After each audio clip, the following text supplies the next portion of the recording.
vais commencer par cette journée, par remercier toutes les personnes ici présentes. Je commencerai par Madame Gibelli, qui représente Madame Brigitte Bocotte-Pagès, présidente du Conseil national, Monsieur Lionel Galfré, délégué aux personnes handicapées à Monaco. Je remercie évidemment Monsieur le professeur Patrick Rampal d'être venu et je remercie les représentants des associations et fondations de la Principauté et tout particulièrement aujourd'hui Monsieur Diaz, que je ne vois pas. Merci, devant moi cette étoile, trop évident. Directeur général de la Fondation Courmeau, notre partenaire depuis de nombreuses années. J'en redirai un petit mot tout à l'heure. Madame la professeure Catherine Barthélémy, co-organisatrice de cette journée, et moi-même sommes extrêmement heureuses de vous accueillir pour ces nouvelles assises du handicap mental et de l'autisme, organisées en partenariat avec le groupement d'intérêt scientifique Autisme et troubles du neurodéveloppement.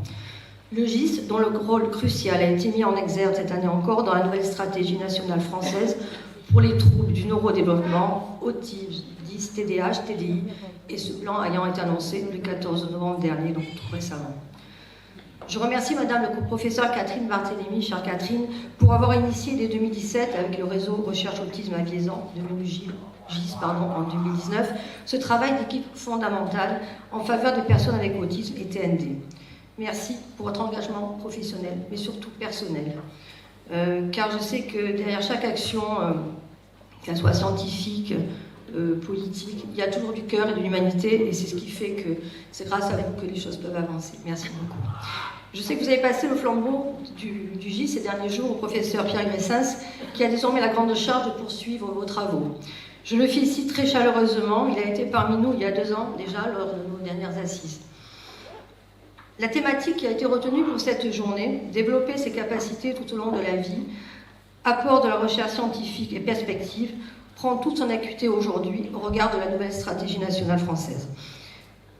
Alors, je ne sais pas que je veuille absolument strictement citer la France, Monaco fait des choses, on en reparlera, mais je pense que la stratégie qu'a mise en place dans les plans autisme est un bon guide. J'ai 2 guides, moi c'est la Convention internationale des Nations Unies sur les personnes handicapées et c'est les plans autisme.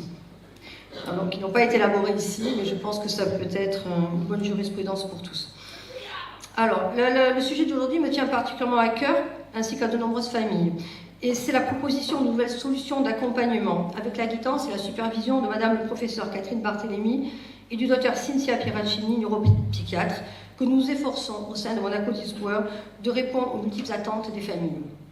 Ainsi, notre centre aéré, qui a été évoqué tout à l'heure, et nos maisons pour séjour de répit, et demain, notre maison pour logement inclusif, répondent entièrement et avec anticipation aux prescriptions des divers engagements de la nouvelle stratégie.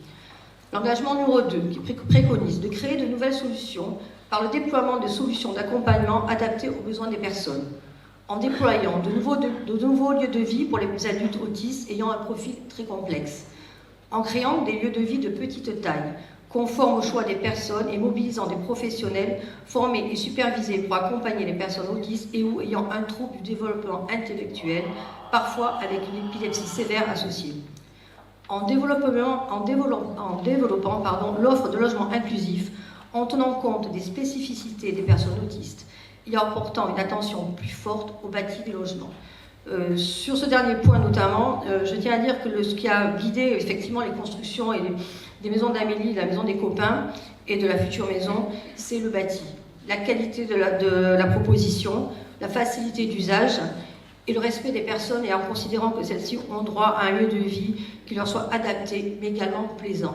Il ne faut pas penser que parce qu'on est autiste et peut-être un peu moins expansif, on n'aime pas les lieux qui sont dignes de ce nom et qui sont dignes de passer des vacances. Donc c'est avec une grande joie et un honneur que j'ai aujourd'hui de vous accueillir au sein de notre association et d'accueillir des personnes de grande importance qui nous tiennent à cœur. Je voudrais nommer Monsieur le professeur Grégoire Bost, Monsieur le docteur Christian Richem, Monsieur Boris Chaumette, Monsieur Rémi Casanova, Cyrielle Dergui, Madame Marine Grand-Georges, le docteur Cynthia Pieracini, ainsi que Madame Bernadette Salmon, secrétaire générale de la RAPI et maman impliquée. Je remercie Paul Olivier qui m'a largement aidé pour cette organisation et pour faire que cette journée soit parfaitement coordonnée. Je voudrais terminer sur le dernier point, c'est la Fondation Courmeau.